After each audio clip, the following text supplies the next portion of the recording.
Hello, everybody. Welcome. The first full moon of 2023 is in Cancer at 16 degrees and 32 minutes. And the year 2023 will close with another full moon in Cancer. So this year, we are being embraced from top to bottom with the energy of Cancer. Somewhere in your chart, you will have Cancer and Capricorn. It'd be very helpful if you could find which two houses are going to be activated at the time of this full moon. You can get a free chart from my website, yourastrologysigns.com, and that will show it if you don't already know. Cancer has to do with a female soft nurturing energy. We've also got this year the Chinese year of the water rabbit, which is a soft, gentle energy. When you think of a rabbit, you go, oh, at least I think most people do, yes, soft and furry and nice. So it's going to be important to remember these full moon's energy are shining a light on that area in your chart where you need to remember to give yourself extra nurturing, a little bit of extra indulgement, a little bit of extra loving, a little bit of maybe extra protection. Cancer is very protective of its young. It's also the part in your chart where you are quite childlike. It's a very innocent place in your chart as well. So these are all what we're dealing with here. And it also has to do with nourishment and food. So it might be an opportunity actually to give yourself a little nourishment. Sometimes, as we're working, you see, with the energies of Capricorn, Sun and Mercury are in Capricorn, and the moon is in rulership in Cancer. So the moon is stronger. But nonetheless, the Capricorn energy is the adult, and it will be opposite the Cancer energy in your chart.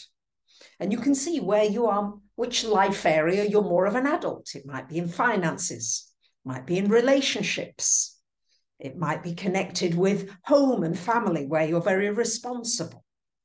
So it's about balancing out the energy of being tough and disciplined, which is important, and sometimes just indulging. There's a story of a man who was very close to death. And he was just in these last few days. The doctor said he had just a few days. And he was asked, what would he like to eat? And he said, I'd love some greasy, unhealthy food. He said, but I'm not allowed to have it because of the diabetes. And so the monk that was with him at the time said, but you haven't got diabetes. You've got cancer. You're dying of cancer. He said, so you might as well... He said, so has my wife been telling me that I can't eat all these things all these years when I've been longing to eat something sweet and sugary?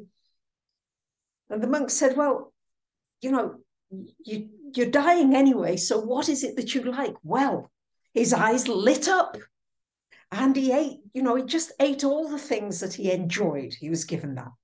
And do you know, a few days later, he walked out of that hospice on his own 2 feet, and he lived for another 6 months. Now, I'm not suggesting that you go to such an extreme, right? But what I'm saying is that with this full moon in Cancer, sometimes it's okay to have that hot fudge ice cream sundae. Yeah, we've got to just loosen things up a little. That's the energy we're working with. Also, the moon is leading all the other planets at the time of this full moon. So we're looking very much this year about family. It's an opportunity to heal traumas of the past lives, even with families, past traumas of ancestries, nations' traumas, through gentleness, through kindness. For looking for ways to nourish one another. This is a great way during this year when we can really embrace one another as one family, because when we go to a level of higher consciousness, we realize that we're one. But a great practice that I find really helpful is just to look at people, if they're little, I look at them as my children or grandchildren even, and people my own age, my brothers and sisters, people older than me, my mother or father, and those are not that many more anymore. But just to think of people as family members. Now, I realize for some of you that might not be a good thing to feel, but it's an opportunity for a deep healing that we can create with this Cancerian energy, just embracing 2023. It's also about looking at, where am I being too harsh on myself? Where am I forcing myself to be too grown up, too tough? And where am I not gentle enough? And vice versa. Where am I staying in bed too long and not actually achieving and getting things done that need to be done? So that's the balance that you're working with at the time of this moon. Now we've got Mercury retro, Mars retro still. So you may find yourself repeating things. I've done that with this video. Oh my goodness. It often happens when there are retrogrades that I'm just not satisfied with the quality. And I just say, right, okay, let's do it again. So don't be surprised if that's something that comes up for you. So Mercury is retrograding Capricorn, and all the retrogrades this year are in Earth signs. So it's really important to see things with a realism, right? To be practical. Is what I'm doing useful, productive? Am I wasting my time?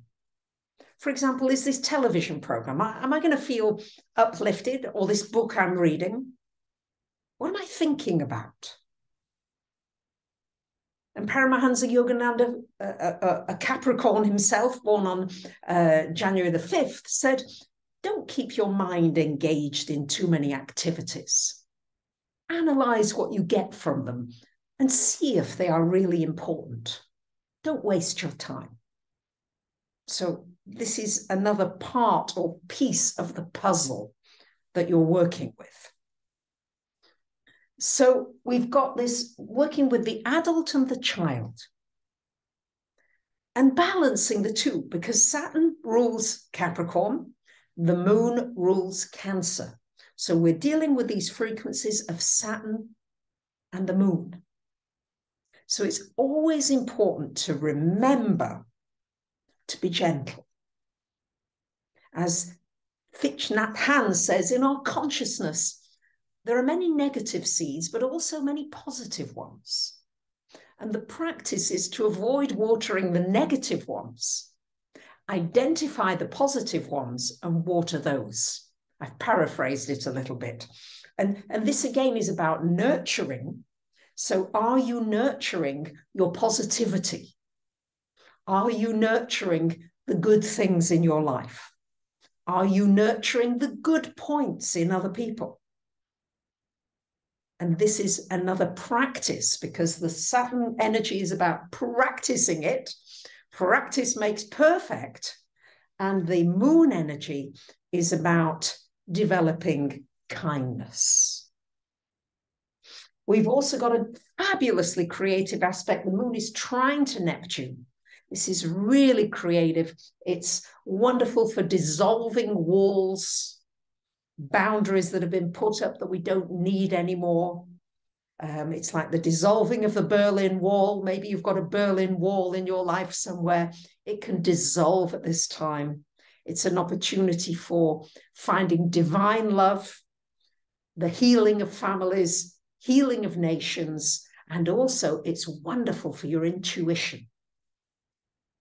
So this year predominantly is water and earth. Keep that in mind. And what that means is being centered, being grounded, learning to be calm, learning to be still, tuning in with nature, tuning in with the animal kingdom, and being the safe place that others can come to when externally there may be storms and blizzards and hurricanes going on. But you are nonetheless grounded, and you'll be able to help many others through all these ups and downs of life that are always there. But as we now, as humanity moves to a new consciousness of family and connectedness, I think we can help one another. And I think that we can greatly reduce the suffering and pain on our planet. That's certainly my prayer every day. So, happy new 2023.